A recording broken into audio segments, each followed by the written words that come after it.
All right. Hey man, how you going? I'm doing good. Yourself? I am doing just fine. So, most people on the internet know you as ALVABEAT. Yep. Is that how you pronounce it? Yeah, ALVABEAT. Yeah. All right, perfect. So I guess right off the bat, first question I'm curious about, how did you come up with the name for your project? First of all, I am like an extremely undecisive person. Like, I think I'd thought about the name for about, I'm not even kidding, like 4 years. Mm, And because I was always really insecure about my music, I had the 4 years to think about it, anyways. mm. But I just ended up asking my parents. My surname is Astel Alvarez, which is Spanish. And my dad came up with the name because he was like, "You just do it, just like, just use your brain. Just it doesn't matter what your name is. What matters is the music." And he came up with a Alva Beats or something like that. And in the end, I just took the S out. But it's not a very interesting story. It's just Alva from my surname and Beats because my dad thinks that's how EDM and new music works. Just about the beats. Yeah, about the beats. Yeah. Nice. So your last name is Alvarez, but you're living in the UK, yeah? Yeah. So I was born in Spain. Yeah. Ah, word. Did you grow up there at all? Yeah. Yes. I lived there for 18 years until I was 18. My dad's English. My mum's Spanish. Okay. Northwest Spain. So it's not your like super sunny kind of Spain. It's you do have sunny season, but you have a rainy season and staying at home making music season essentially. Okay. And yeah, then I moved to the UK when I was 18 to study music production, out of all the things. We'll go figure. Where'd you go to university for it? Was it like a music production specifically or just like audio engineering? What was the It's a music production degree at UCLan, which is Lancashire, which is northwest England. Okay. It was a decent degree, but let's just say they don't really appreciate newer music like something like that. You know what I mean? I 100% understand. I also went to college for music and I was like, "Oh, Yeah, are you fucking kidding me?" Like, yeah. Yeah, it's like where's the drum kit and the bass player? And I was like, "There's I am that," yeah. and that just didn't compute Oh, essentially. yeah.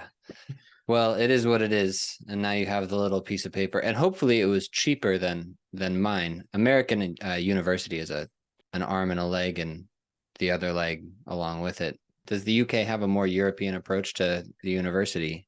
Not anymore. Hmm. No, over the past like 3 4 years, they've pumped the prices up like a crazy amount.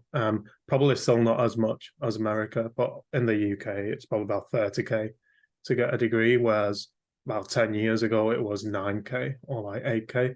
Damn. Yeah, and then places like Scotland are completely free, which is just, like 5 hours away. It's so annoying.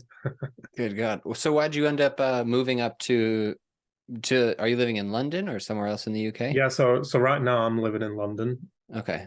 When I moved from Spain, I moved to Lancashire, which is not very well known to the rest of the world, but it is well known in the UK because it's a really like beautiful kind of place. Hmm. My sister, I've got a sister, actually did exactly what I did, but 2 years prior to me. So she did music production as well. And because I was interested in music my whole life, I've been surrounded by it. My parents are they've never been musicians, but there's always been music on in the house, you know what I mean? And they've always like pushed me in that direction if I wanted to go that way. And yeah, I ended up there because my sister had done that degree 2 years prior to me, and she said it was good. It was, and I just thought, you know what, I'm just going to play it safe, go for something which I know is at least good, rather than going to something completely new, different country, all this kind of stuff. Hmm. And that's how I ended up there. You decided to play it safe by getting a degree in music. Yeah. Makes no sense, does it? So do you guys ever make music together, you and your sister, or is she in like a different wave entirely? Yeah, so essentially, she's gone the whole live music engineering way, which is essentially how I started. When I started doing my music degree, I was always interested. It was always about electronic music for me. But when I was living in Spain, I did, I've been learning music for years and years and years, when I was in Spain. But no one ever knew how to teach me electronic music. Like, I'm sure you've found that before. Yeah. Where up till YouTube appeared, there really wasn't that much, except really random DVDs, Yeah. which used, like massive, like like hardware, which is like £10,000. Yeah. Oh yeah, this is how you make a sense. It's like, yeah, but Where am I going to get one of those? yeah, exactly. So until YouTube appeared, that wasn't really a thing, was it? No. So yeah, I just ended up going over there and just started with the whole like live sound engineering, which I really enjoyed. But then after I used to work doing sound at pubs and stuff, like open mic nights and stuff. Hmm. I loved it, but then it got to a point where I was like, I want to be the guy on the stage. I don't want to be the guy doing the sound. You know what I mean? I 100% understand what you mean. I did a very similar thing where I was working, like kind of pursuing sound and like concert production and things like that. And then started to work as just a stagehand on these like big, arena shows for like Kendrick Lamar and, Oh, really? Nice. what Earth, Wind and Fire and Ed Sheeran. And I was like, wow, this is cool. And then I was, you become just a little assistant, like gopher for the people who are actually doing the sound and everything. And I was, in the free time, I was like, what's it like? Like, do you like it? Is it? And what I basically gathered was that, you're on the road all the time. If you want to do it at the highest levels, make a good living and like do that, you're on the road all the time, super high pressure environment. Yeah. Like there's hundreds, if not thousands of people waiting to step up and take your job if you fuck up, Yeah. something. And yeah, and then you're away from home for half the year. No. And your sleep schedule's like tour is inherently unhealthy. So you're dealing with as much as an artist is, if not more. And I was kind of like, okay, I could put all the effort into achieving this and pursuing this, but I would rather be the artist. I'd rather be the person on stage doing it if I'm gonna, go that hard at something. If you're going to put all your life into it, you want it to be exactly what you want. Rather than making somebody else's, like helping realize somebody else's vision, it's more fulfilling to realize your own if you have it.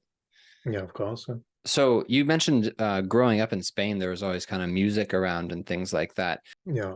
What was like the earliest memory that you can think of where you were like really connected with music?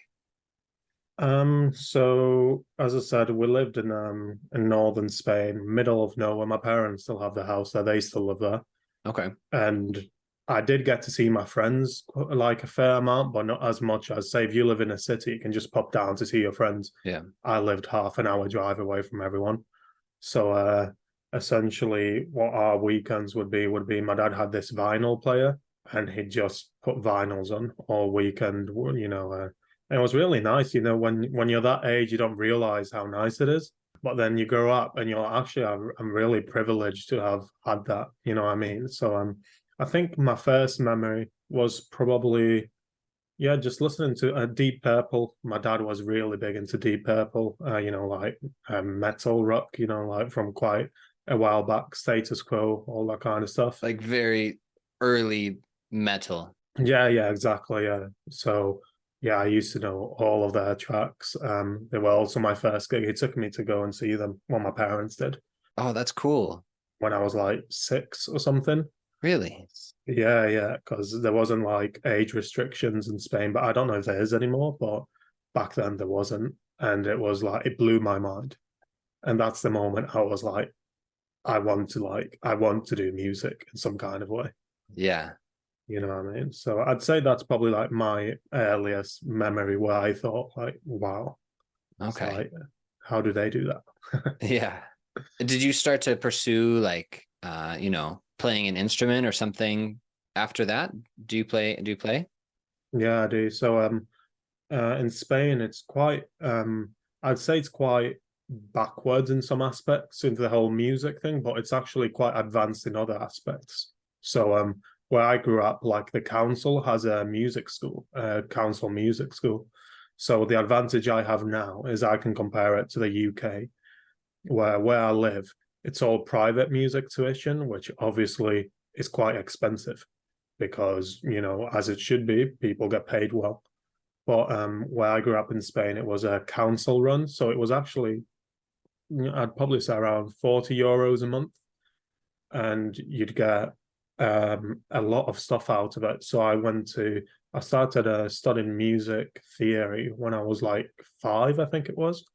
Okay. And then I had to pick an instrument when I was 7. Like they do this thing where you start with theory, then you have like a bit of an open day where you try all these different instruments.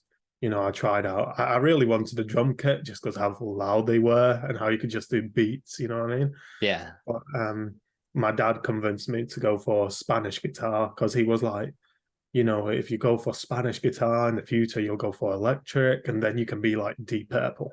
Yeah. And then I was like, sold. I am doing that. Yeah. You know what I mean? Yeah. So yeah, I started Spanish guitar. Can't remember exactly. I think I was like 6 or 7, and I've been playing it ever since. And I did jump onto electric, where I am competent. I've been playing it for like 15 years, but I am not as competent as other people I know. So I don't play it as much because, the talent that's out there is ridiculous, as you can imagine. Yeah. Oh, of course. But no matter what you do, somebody's always going to be better. Oh yeah, 100%. But if you enjoy it, then I think, have you ever tried to work guitar into any of your tracks as ALVABEAT, or have you not? I have, but I've not really found the right balance. But weirdly, I've got a remix coming out next weekend, and I've always been really into like rock music, like new metal, all this kind of stuff. Mhm. And a band from London approached me who I've heard about. I've followed them on Instagram, and they do like drum and bass metal kind of stuff, biomechanical. You probably heard of them. Yeah, I have. Yeah. Yeah. And they asked me to remix one of their tracks. And I started working with it, and there were so many guitars to work with, and I was so excited. I was like, finally, I can work exactly what I've wanted to work all these years. Mm-hmm. You know what I mean? Like amazing vocals, like big guitars and stuff. So I think that's kind of opened my mind a bit to all of that because growing up with Linkin Park and all that kind of stuff, that was like my sound. That's what I wanted to listen to all the time. Yeah. And now I was like, I can do that, but with my kind of touch to it. Yeah. So so it's been really fun actually working on that. And as you said, it's kind of like opened my mind to actually picking my guitar up at some point. Yeah. And plus now you have a resource. Like they seem like pretty nice guys, so I'm sure you could reach out to them and like, do you have any tips on how to marry guitar inside of a production without having it be a fucking nightmare to work with? Yeah, 100%. I think one of the advantages that I've noticed is when you either work on remixes or you collaborate with people. Personally, I love collaborating with people, and I've been lucky enough to be able to ask people who I listen to their music. Lex Digital, who you'll know from Marathon, Asal, who I met in person because randomly his best friend lives just around the corner from me. Oh shit. Yeah, so he comes over from France to see his best friend, and I just met him one day, and it's 2 people, for example, which I really look up to musically, who I would say are slightly above me in level, like say production wise and listeners or whatever. Yeah. But I learned so much from working with them that it just makes you better. So that's also what's happened with this remix, where I got sent all these stems. And I was listening to it and I was like, how do they do that? Yeah. So then you're like over analyzing everything, like, how has he done that thing there? And I just learned so much from these guys. And as you said, they're so approachable as well. So it's always good to have people like that. That's cool, man. Really cool. Okay.